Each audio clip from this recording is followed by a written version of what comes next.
Welcome everyone to Couch Potato Diary. Happy Fightin' Friday. My name is Peter Klein. Thank you very much for tuning in today. The focus of this show is the focus of the fight world this weekend, as it's UFC 304 coming to you from England. So we're going to be breaking down the main card on this show today. That is going to be the entire focus. Let's get into it and preview UFC 304.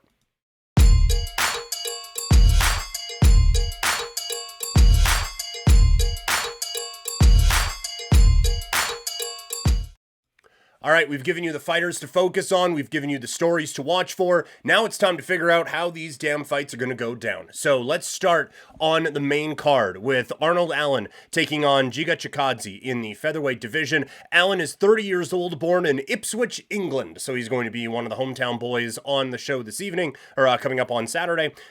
Training out of TriStar up here in Canada, as well as BKK Fighters UK. He's 19-3, 7 wins by knockout, 4 wins by submission. And he has a pair of decision losses on his resume. One of them coming in his last bout, a unanimous decision loss to Movsar Evloev. I know I'm saying that a little bit wrong, apologies. That gives him back-to-back losses after a 12-fight win streak where he had 4 stoppages. 10 of those 12 came in the Ultimate Fighting Championship. That is the third longest winning streak in UFC featherweight division history, including wins over Calvin Kattar, Dan Hooker, Sadiq Youssef, Nick Lentz, and Gilbert Melendez. He has been in the promotion since 2015. He is 10-2 in that time. He's a pro since 2012, started that pro career on a 7-fight win streak. He is a BJJ brown belt. Taking on Giga Chikadze, 35 years old, born in Georgia, training out of King's MMA, 15-3, 9 wins by knockout, 1 by submission. He's been submitted once, but the other 2 losses required the judges' scorecards. Coming off of a win all the way back in August 2023, and this is something we'll get into with him in a little bit. He beat Alex Caceres. That was his only fight in 2023, after just 1 fight in 2022. It's a bounce back after a loss to Calvin Kattar that ended a 9-fight win streak for him. His first decision win since 2020. He had finished his last 3 wins before that. He's been in the UFC since 2019 and is 8-1 in the promotion. This is his second UFC pay-per-view. The first was UFC 248 back in 2020. He almost got into the promotion in 2018, but lost on Dana White's Contender Series, and he's been a pro since 2015. And the inactivity is what has really got Chikadze over time, because he is a really interesting fighter when you see how patient he can be. And he's one of those guys, the volume isn't there a ton, but he absolutely brings the pop in everything that he throws. But he doesn't load up a lot either. It's a lot of just straight down the middle, so some really, really strong kicks as well. In that fight against Caceres was kind of doing the bobbing and weaving and all of that, and Chikadze was just like walking him down and just pop, pop, pop. Pop, pop, pop. It's going to be an interesting test here against Allen, who admittedly has hit a bit of a speed wobble at 30 years old with the loss to Evloev and the loss to Max Holloway.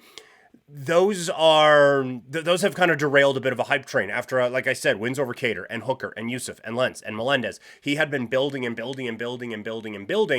but that did hit a bit of a wall. Now, the one thing about that is that while I am a fan of Chikadze when it comes to his overall style, Allen has only been really outstruck by Max Holloway. Chikadze isn't going to do that. And he was out-wrestled by Evloev. And really, like, Evloev was putting a lot of pressure on. Allen fought a really good fight in that fight. He just kind of ended up on the wrong side of that. I do think he is going to be able to get the job done in this fight. I think that the speed that he has, again, that's not going to throw off Chikadze a little bit, but I think he's going to be able to beat Giga to the punch a little bit and be able to land some of his shots. And I just think that when he's not fighting some guys who have elite skills in the featherweight division, he's going to be able to show a little bit more of what we think he can do. So I think he is going to be able to get the job done in this bout. Shifting gears now to the middleweight division, as it is Christian Leroy Duncan taking on Gregory Rodriguez. Duncan, 29 years old, out of Gloucester, England. I'm probably saying that wrong. Again, apologies. Training out of Range Martial Arts Academy. He is 10-1, 8 wins by knockout, 1 by submission, and his only loss came by decision. His last fight, excuse me, was in March of this year a TKO win over Claudio Ribeiro in the second round. He's won back-to-back fights, finishing both of them. He's been in the UFC since 2023, finishing all 3 of his wins. He's only ever fought in Cage Warriors and the Ultimate Fighting Championship, so I think his entire career is on Fight Pass. And he's been a pro since 2015. Rodriguez is 32 years old, born in Porto Velho, Brazil, training at Killcliff FC. He is 15-5, 10 wins by knockout, 3 by submission. He's been stopped 3 times, all by knockout, and lost 2 decision fights. His last bout came in February of this year, a TKO win over Brad Tavares. That's back-to-back knockout wins for him. He's won 4 of his last 5, finishing all of them, and overall, he's finished his last 5 victories. He's been in the UFC since 2021, 6-2 in the promotion. The former LFA middleweight champion has been a pro since 2014 and has actually lost. He actually lost 2 of his first 3 fights. I think this is a really interesting bout. You have a couple of guys, maybe like 29, you can still, I think, consider prospecty. 32, tough to say you are a prospect, but I think these are a couple of hidden gems in the middleweight division. Rodriguez, like we just said, 5 finishes in his last 5 victories. Everything he throws really, really hard. The RoboCop nickname certainly came into play in his bout against Brad Tavares, where he just, like, in the 3rd round, he's like, you know what? Feel like winning now, and just walked him down and just bludgeoned him with rights. And I was going to say rights and lefts. It was basically with rights and rights again. And more rights. He's just absolutely annihilating him with those. But everything he throws is really, really hard. And Tavares was starting to get maybe a bit of success, starting to counter things and starting to get into a bit of a rhythm in the 2nd round. And then in the 3rd, he just got the shit kicked out of him by Rodriguez before they called for the stoppage less than a minute in to that 3rd round. The one thing about him, though, is that the head stays basically center the entire time. Like, it's RoboCop, right? Like, it's just a ba-boom, ba-boom, ba-boom, ba-boom. Like, a lot of the stuff, again, it's really, really hard, and he is a very good striker. But Duncan, there's a little bit more movement. There's a little bit more fluidity to what he is able to do. And again, everything he throws is really, really hard and comes with a lot of power. And so I worry a little bit about the defense of Rodriguez, that he's going to be a little bit hittable in this. Now, all of this being said, he just kicked the shit out of Brad Tavares on the feet. And Brad Tavares is a really, really skilled offensive fighter when it comes to the striking game. And so I think this is a really close matchup, actually. A very intriguing one in the middleweight division. I think a fight for a couple of guys who are going to be able to use this kind of bigger stage to advance their careers a little bit and kind of take advantage of the spotlight. I think Christian Leroy Duncan gets the job done. I'm really interested in him. I really like his striking. And quite frankly, it was a miss by me to not include him on the non-main event Fighters to Watch show that we did on Wednesday. Then we get into some of the bigger names on this card. In the lightweight division, it is Bobby Green taking on Paddy Pimblett. Bobby Green, 37 years old, out of San Bernardino, California, training at Pinnacle MMA. He is 32-15-1 with 1 no contest, 11 wins by knockout, 9 wins by submission. He has been finished 7 times in the 15 losses, 5 by knockout, 2 by submission. His last win coming at UFC 300 in a victory over Jim Miller. He's won 3 of his last 4, the only loss to up-and-coming contender Jalen Turner. Most significant strikes and most total strikes landed in lightweight history. Those marks both belonging to Green. He's been in the UFC since 2013, 13-10-1 in that time. After a 4-1 run in Strikeforce, he has been a pro since 2008. Taking on Pimblett, who has been an up-and-coming prodigy for a little bit now. 29 years old, born in Liverpool, England, training at Next Generation MMA Liverpool. 21-3 for the career with 6 wins by knockout, 9 by submission. He's been submitted once in the 3 losses that he has. The other 2 required the judges' scorecards. His last bout was against Tony Ferguson, as he is just running through everyone's favorites from a decade ago at the UFC 296. It's a 7-fight win streak for him. The last 2 have been by decision after he finished the first 5. He's been in the UFC since 2021. He's 5-0 in the promotion, finishing the first 2 in the first round. He hasn't been finished since 2013. So when Bobby Green was starting in the Ultimate Fighting Championship, Paddy Pimblett was getting finished. He's a former Cage Warriors FC featherweight champion. Lost the fight for the vacant Cage Warriors FC lightweight championship, and he's been a pro since 2012. This is I think, significant step up for Paddy Pimblett. I know Tony Ferguson has the better resume, but where they are at in their careers, I think Bobby Green greater than sign Tony Ferguson. And I feel like there is going to be a lot of pressure on Paddy Pimblett because this is another, he's 37, it's an aging whatever. This is a true interesting test for Paddy Pimblett. And the one thing you can kind of knock him on for the Tony Ferguson performance, gas tank was running a little low in that third round. If Tony Ferguson can defend one takedown, that fight gets really, really interesting in that third round. But he didn't, and Pimblett was busy enough on top to finish that. Bobby Green could run a marathon and still whoop your ass. Like, he has cardio. I'm not going to say cardio for days, but he is certainly not one who tires out. And he did such an amazing job in the Jim Miller fight of almost forcing is the only way to say it. He forced that fight into the pace that he was comfortable with. The strikes come from everywhere. He has not, like, the whole, like, keep your hands up thing. He has spent exactly 0 days in his life fighting that way. The hands are down here always. And so because of that, he can be a little hittable at times, for sure. But also, because of that, the punches come from every direction imaginable. It's like, oh yeah, he's got a good jab. It comes from his hip, and he boom, throws it up like that. But he is such an interesting fighter, and he is basically like no one else Paddy Pimblett has faced before. This is, I think, legitimately a real step up in competition for Paddy Pimblett. And I know Paddy can be a little bit polarizing at times.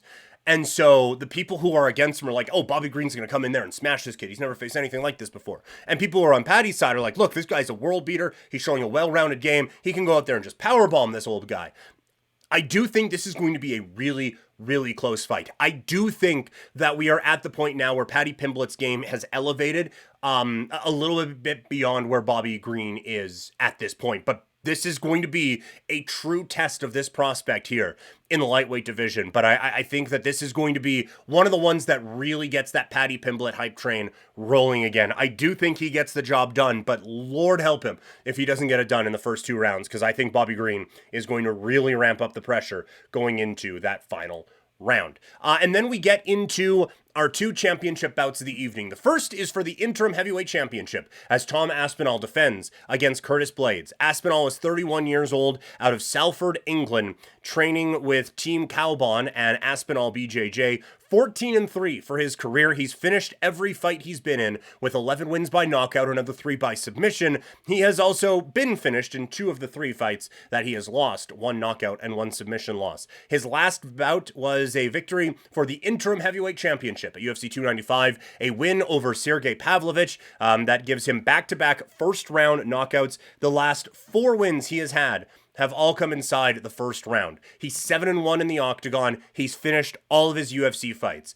Only the second fight even made it to the second round. His only loss in the UFC was a knee injury against Curtis Blades. That's the only time he's taken an L in the Ultimate Fighting Championship. He has the shortest average fight time in UFC history at 2 minutes and 10 seconds. I'm sure there are a couple of qualifiers on that. And he has been a pro since 2014. Taking on Blades, who is 33 years old, out of Illinois, training at Elevation Fight Team. He is 18-4 with 1 no contest, 13 wins by knockout, another 5 by submission, and he has been stopped in all 4 of his losses. His last bout was a victory by knockout over Jailton Almeida at UFC 299. He's won 3 of his last 4, finishing all 3, again, 1 by injury to Tom Aspinall. In the UFC, he has been there since 2016, 13-4 in that time, with 1 no contest. He has the most takedowns landed in UFC heavyweight division history, which is insane. He's a pro since 2014, BJJ purple belt under Cody Donovan, and was a junior college national champion and All-American out of Harper College. He has been, as I said kind of on the early stories, he has been dancing around this title shot for a really, really, really long time, and kind of ran into trouble every time that it's been, okay, this is going to be that opportunity. So I'm happy that even just coming off of one win, the victory over Almeida, I'm happy that he is able to get this opportunity here, but he is running into a buzzsaw. Tom Aspinall, I've said this before, if the John Jones mess wasn't happening, I think Aspinall would be one of the top stars in the sport, just given like the moniker of heavyweight champion, and his ability to finish fights, how aggressive he is, good looking dude, I would say. Like, he has all the star making ability that you would want. This guy should be fighting in soccer stadiums in England. And like I said on Monday, they're doing a decent job here. This arena seats about 23,000 people, I think, at its capacity. I don't know when you have to block everything off for the cage and media, how that changes things. But this guy should feel like a superstar with what he has been doing. And I feel like he is right there on the cusp of being that sort of a guy. He either needs to fight John Jones or needs John Jones to get out of his way. And I think John Jones not wanting to fight Tom Aspinall has every bit to do with Tom Aspinall being that much of an ass kicker. And look, I think that's more John Jones's team than John Jones. I would like to state that. Anytime we talk about a fighter ducking, I think John Jones, given the opportunity, would fight a grizzly bear. But I think John Jones's team is looking at name value and blah, blah, blah, blah, blah, blah. But anyway, I just thought I'd put a caveat on that. This is an intriguing fight because Curtis Blaydes brings that wrestling pedigree that I certainly think you would assume would give someone like Tom Aspinall trouble. We just haven't seen him face trouble in the Ultimate Fighting Championship all that much. And that is something I worry about. Like, Almeida was able to pressure Curtis Blaydes in their fight at UFC 299, and really, he just kind of slipped. Excuse me. I'm still choked up about it. Jeez. He just kind of slipped into the takedown and left his head exposed, and Curtis Blaydes just was like, I'm just gonna keep elbowing this thing. And eventually got the win. So again, credit to him. And Curtis Blaydes is a really, really good fighter. A high-level fighter who should have had an opportunity like this probably a long time ago. I think this is a really bad matchup for him. While his stand-up has improved over the years, it is not to the level of a Tom Aspinall. And so I do think Aspinall kind of blitzes him again and is able to come away with a highlight reel sort of a finish coming up on Saturday. How does Curtis Blaydes win this fight? You got to time those takedowns perfectly, my guy. Because Aspinall, he doesn't really charge in recklessly, right? Like in his win over Pavlovich, Pavlovich kind of tagged him first and got him a little bit wobbly, but he stayed patient. And then as Pavlovich is coming in, it's that right to the temple that rots his equilibrium, and then Aspinall decides to separate him from consciousness for a second with another big right that closes the show. But he's not really a charge it in type. You are going to have to time a takedown perfectly for Blaydes. Like, he does have a path to victory, and it's not just a puncher's chance. Like, he is, quite frankly, 5 takedowns away from winning the Ultimate Fighting Championship's interim heavyweight championship. I was going to say 3 takedowns away, but that gives Aspinall 2 rounds, which is 10 minutes, to find that dynamite and detonate it. And that is the problem when you are facing a fighter like Tom Aspinall, is you have to be perfect for 25 minutes. Curtis Blaydes has the wrestling ability to be able to do that. It's just, will he get that opportunity? Because every fight starts on the feet, and I just think that is going to be too much of a hurdle for Blaydes to overcome. So I do think the hometown guy, Tom Aspinall, ends up getting the win. And that takes us to the main event of the evening in the welterweight division for the welterweight champion. It is that division's kingpin, and hometown favorite Leon Edwards going up against Bilal, remember the name, Muhammad. Edwards is 32 years old, out of Kingston, Jamaica, now residing in Birmingham, England, training at Team Renegade BJJ. He is 22-3 in his mixed martial arts career with 1 no contest. He's won 10 fights by stoppage, 7 of those by knockout, another 3 by submission.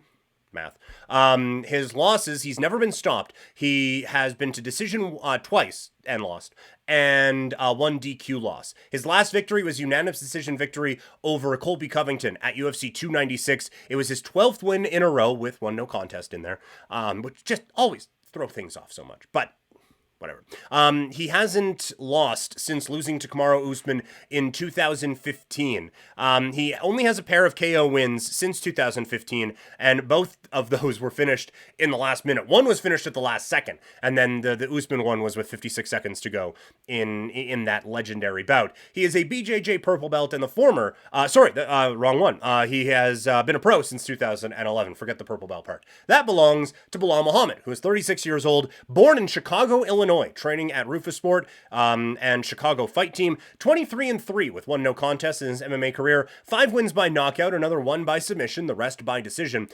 He was knocked out once in his career and has suffered 2 decision losses in his time in the octagon. His last fight, a decision win, all the way back at UFC 288 against Gilbert Burns. He is 9-0 with 1 no contest since his last loss in January of 2019. 7 of those 9 have gone to a decision. His only stoppage loss came in 2016. He lost 2 of his first 3 in the UFC and is 14-1 with 1 no contest since then. That 1 no contest was an eye poke against Leon Edwards. And so it's interesting how similar the main and co-main are in terms of the storyline, where you have hometown favorites who are coming home, who maybe don't fully get the respect they deserve in their divisions. More Aspinall than Edwards. I think we all agree that Edwards is currently the best welterweight in the world. I think it's just more, he's traditionally been overlooked. Not like where Aspinall, I think, is just overall overlooked right now. But both these guys getting the hometown treatment against fighters who have been close to title shots for a number of years, kind of have a reputation of not being the most aesthetically pleasing fighters out there on the planet, and are now getting these opportunities after in rematches of fights where injuries ended both other fights. Like it's really interesting, the parallels between the two. Anyway, Muhammad, 14-1 with 1 no contest since losing 2 of 3 to start his UFC tenure. BJJ purple belt, we covered that, and I was about to say former Titan FC welterweight champion.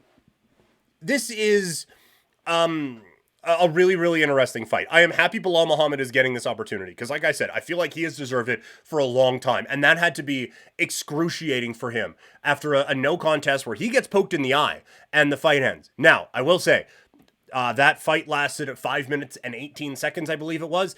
Leon Edwards controlled 5 minutes and 17 seconds of it, and then just happened to right in the eye, and that was that. Like, Edwards was in control of that bout.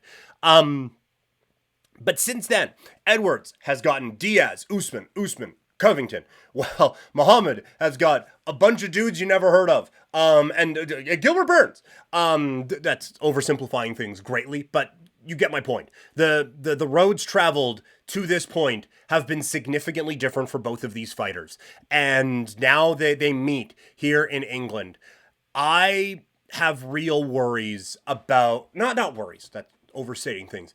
I don't know where Muhammad gets his win, because he is nowhere near the striker that Leon Edwards is right now. Edwards, we want to talk about the part of Edwards that is underrated. He might be like top 2 or 3 strikers in the world in mixed martial arts right now, with how accurate he is, the variety of strikes that he can comfortably hit you with, and the speed at which they come with. The accuracy, the speed, and the variety make him so dangerous. And then you watch the Colby Covington fight, and Colby wasn't able to take him down.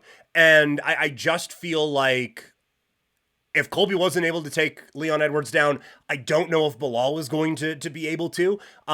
Different styles and whatnot, but I just feel like Leon Edwards has the takedown defense to nullify what Belal can bring, and he has the striking on the feet that I think is just going to match Belal Muhammad. Belal has made some amazing strides, and that is really where his opportunity comes, is that we haven't seen the best Belal Muhammad yet, which is crazy that he's still improving this much at 36 years old. And he didn't face the most resistance from Gilbert Burns, who obviously was dealing with a shoulder injury at UFC 288. But still, the fact that he did that to a living, moving human being was not something we thought Belal could do in the stand-up game. We know that he is a very talented wrestler, and the cardio, gas tank for days, all of those things, right? But the stand-up has improved significantly. It's just not on the level of Leon Edwards, which is fine. 99.9% of the human population doesn't have the striking of Leon Edwards. 95% of the UFC population doesn't have the striking of Leon Edwards. I just feel like Edwards has the tools in the toolbox to stop Bilal from getting in on the takedowns, and he has the tools in the toolbox to exploit what is not necessarily a weakness, but isn't the strength of Bilal Muhammad. So I do think Leon Edwards is going to come away with a victory in this bout this weekend. So those are my predictions and our breakdown for the main card of UFC 304. So, hope you guys enjoyed all the UFC 304 coverage throughout the week. Coming up next week, we'll have fights to make. We'll update our pound-for-pound rankings, recaps of the show. I'm not going to be able to watch the show live on Saturday, so we will see, hoping for a recap to come out at some point over the weekend, but that one's TBD. But for sure, we'll have all the reaction coming up on Monday. Plus, Terrence Crawford is back boxing, so we got right into that hamster wheel of fight coverage all over again, looking at Terrence Crawford. Plus, SummerSlam next weekend as well. So a lot to cover here on Couch Potato Diary. Thank you all so much for tuning in. Follow me on social media at Primetime Klein. Subscribe wherever you're consuming this. Like it if you're watching. Review it if you're listening. And I'll talk to all of you sometime next week or on the weekend. We'll see. But I'll talk to you guys soon. Have a great weekend, everybody. Enjoy the fights.